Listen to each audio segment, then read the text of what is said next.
Hello everyone, welcome back to my channel রিমাস food blog.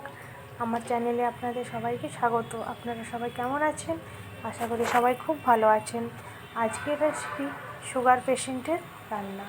Sugar patient যাদের বাড়িতে আছে তারা অবশ্যই জানেন যে কী খাওয়া বারণ আর কোনটা খাওয়া উচিত আর কোনটা খাওয়া উচিত নয়। তো সেই রকমই এক রান্না আমি আজকে দুপুরে সুগার পেশেন্টের একটা কীরকম থালি হয় সেটা আমি আপনাদের সামনে তুলে ধরেছি।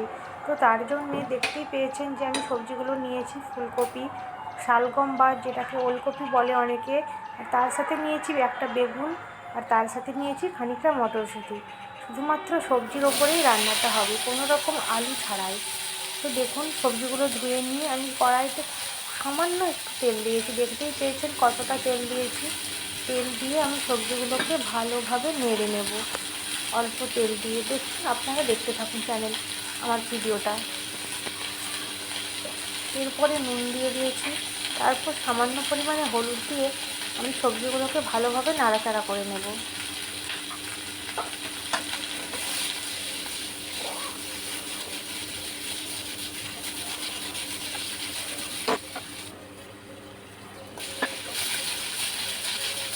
এইভাবে কয়েকবার ঢাকনা চাপা দিয়ে আবার নাড়াচাড়া করে খুলবো, আবার ঢাকনা চাপা দিয়ে কয়েকবার এইভাবে এরকম করে সবজিগুলোকে ভালোভাবে নেড়ে নেব। দেখবেন সবজিগুলো কড়াইতে ভালোভাবে নাড়া হয়েছে, হালি গন্ধ আর ছাড়ছে না। তখন জল দিয়ে ওটাকে সেদ্ধ হওয়ার জন্য দিয়ে দেব। এরপর আমি মশলার জন্য নিয়ে নিচ্ছি মিক্সিতে খানিকটা রসুন, ধরুন ওই 3-4 কোয়া রসুন হলেই হবে। অল্প তরকারি, ওটা আমি 2 জনের তরকারি বানাচ্ছি। তো খানিকটা 4 কোয়া মতন রসুন নিয়েছি, অর্ধেকটা মতন আদা কুচি নিয়েছি, আর নিয়েছি একটা গোটা টমেটো, নিয়েছি একটা গোটা কাঁচা লঙ্কা আর গোটা জিরে। এগুলোকে আমি একসাথে জল দিয়ে পেস্ট করে নেব।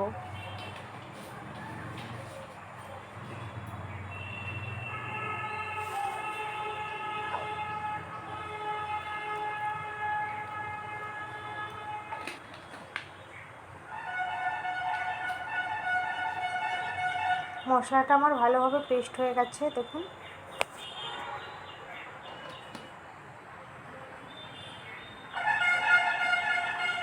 এইবার ঢাকনা খুলে দেখব যে তরকারিটা সেদ্ধ হয়ে গেছে কি না। হ্যাঁ, অবশ্যই তরকারিটা সেদ্ধ হয়ে গেছে, কারণ এটা খানিকক্ষণ ঢাকনা চাপা দিয়ে এভাবে ফুটতে দেওয়া হয়েছিল কড়াইতে। খানিকক্ষণ পর খুলে আমি দেখেছি যে ওটা সেদ্ধ হয়ে গেছে। এরপর ওটাকে আমি একটা জায়গার মধ্যে নামিয়ে রেখে দেব।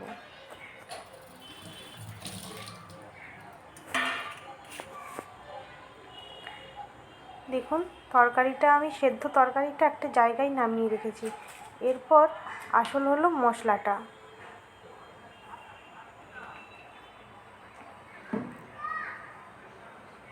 আবার আমি কড়াইতে অল্প পরিমাণে তেল দিয়ে দিয়েছি।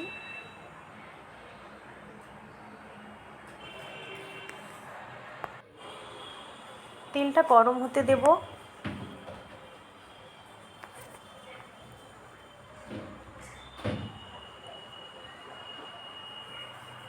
আর হ্যাঁ, আমি সরষের তেল ব্যবহার করেছি, অনেকে চাইলে সাফোলা গোল্ড বা সাদা তেলও ব্যবহার করতে পারেন।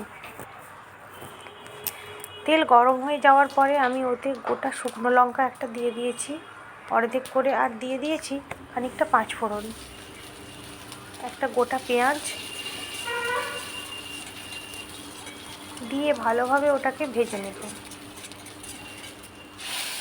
এরপরে আমি যে মশলাটা পেস্ট করে রেখেছিলাম, আপনারা নিশ্চয়ই দেখেছেন, রসুন, আদা, গোটা জিরে, টমেটো, কাঁচা লঙ্কা দিয়ে যে মশলাটা আমি তৈরি করেছিলাম, ওই মশলাটা আমি দিয়ে দেবো কড়াইতে। দিয়ে খানিকক্ষণ মশলাটাকে কষে নেব। মশলাটা কষা হয়ে গেলে আমি ওতে হলুদ গুঁড়ো দিয়ে দেব। সামান্য জল দিয়ে আবারও ভালোভাবে নাড়াচাড়া করে কষে নেব। মশলাটা হালকা ভাজা ভাজা হয়ে গেলে আমি সেদ্ধ করে রাখা তরকারিটা দিয়ে দেব। মশলাতে কিন্তু কোনো তেল ছাড়বে না, কারণ খুবই অল্প পরিমাণে তেল দেওয়া হয়েছে। যেহেতু সুগার রোগীর জন্যে এই রান্নাটা, অবশ্যই তাই তেলটা কম করেই দেওয়া হয়েছে, আর মশলাটাও কম দেওয়া হয়েছে। টেস্ট বাড়ানোর জন্য আমি দিয়ে দিচ্ছি সামান্য গরম মশলা। আর হ্যাঁ, আপনারা চাইলে কিন্তু সামান্য বড়িও ভেজে দিয়ে দিতে পারেন এতে।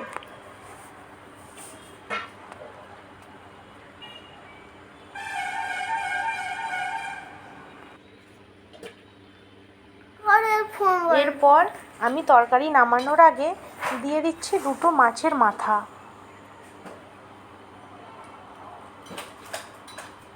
আপনারা চাইলে মাছটা দিতেও পারেন, আবার নাও দিতে পারেন।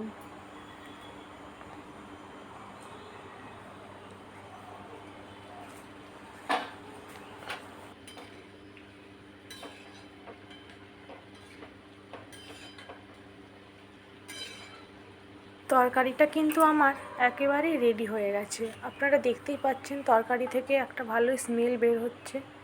তরকারিটা আমি এবার একটা জায়গায় নামিয়ে রেখে দিচ্ছি। আপনারা নুনটা স্বাদ মতো যে যার দেখে নেবেন নামানোর আগে। দেখুন তরকারিটা আমার একদম রেডি হয়ে গেছে পরিবেশনের জন্য।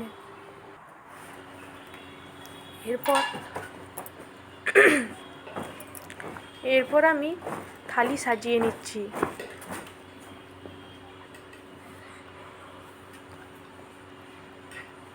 একজন সুগার পেশেন্ট মানে আমার শ্বশুরমশাই, তাকে খাবার দেওয়ার জন্যে আমি তার দুপুরে থালিটা সাজিয়ে নিচ্ছি। আপনারা দেখুন,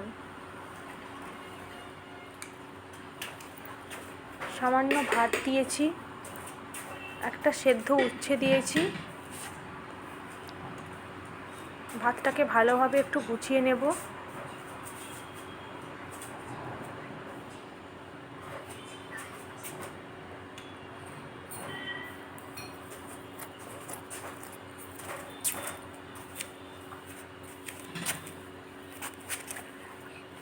সুগার পেশেন্ট বাদেও যারা ধরুন আলু ছাড়া রোজ এই রকম তরকারির খাওয়ার কথা ভাবেন, তারাও কিন্তু এই রকম রান্না ট্রাই করে দেখতে পারেন, আপনাদের ভালো লাগবে। সেদ্ধ উচ্ছে দিয়েছি আধখানা লেবু, আর দিয়েছি লাউ পাতা দিয়ে চিংড়ি মাছ দিয়ে একটু পোস্ত। এটাও কিন্তু আলু ছাড়াই তৈরি করেছি।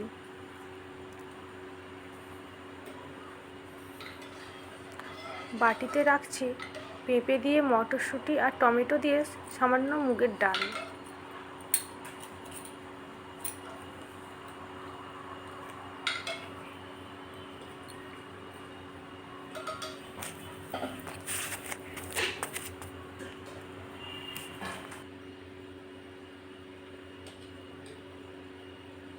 আর আমি আজকে যে তরকারিটা বানিয়েছি, বিশেষত এটা শ্বশুরমশাইয়ের জন্যই বানিয়েছিলাম, সেই তরকারিটাও দিয়ে দিচ্ছি বাটিতে।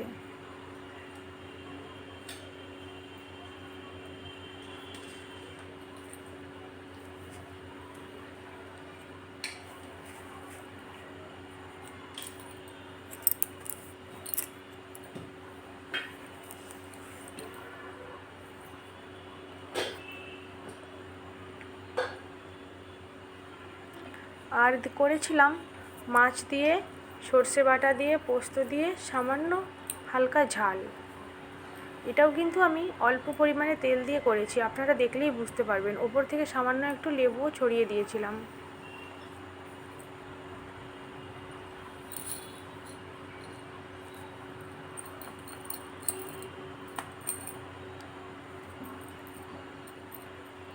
ব্যাস, এইটা আমার আজকের দুপুরের একজন সুগার পেশেন্টের থালি সাজানো হয়ে গেছে। তো দেখুন আপনাদের কেমন লেগেছে, আপনারা একটু কমেন্ট করে জানাবেন অবশ্যই। Tata, tata, good bye.